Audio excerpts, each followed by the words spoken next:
میشه. دستتو بازو بسته کن. ببین تو این ناحیه یه دونه رگ داریم که بازو، ببین تو این ناحیه یه دونه رگ داریم که از اینجا رگ رد میشه. به احتمال زیاد اینجوری میره. ببین فقط حسش میکنیم. خب میاد چیکار میکنید؟ نوک آنژیرکتتون رو میذارید تو این ناحیه. ببین نوکش میفته تو اون نقطه.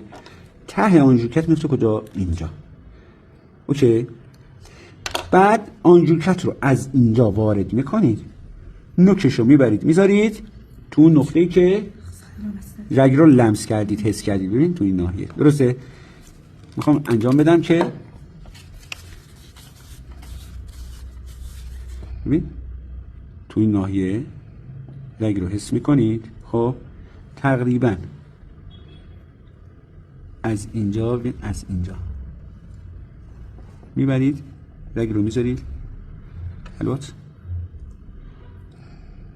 ببینید، دیدید؟ کارو رو باز میکنید به همین سادگی. ببین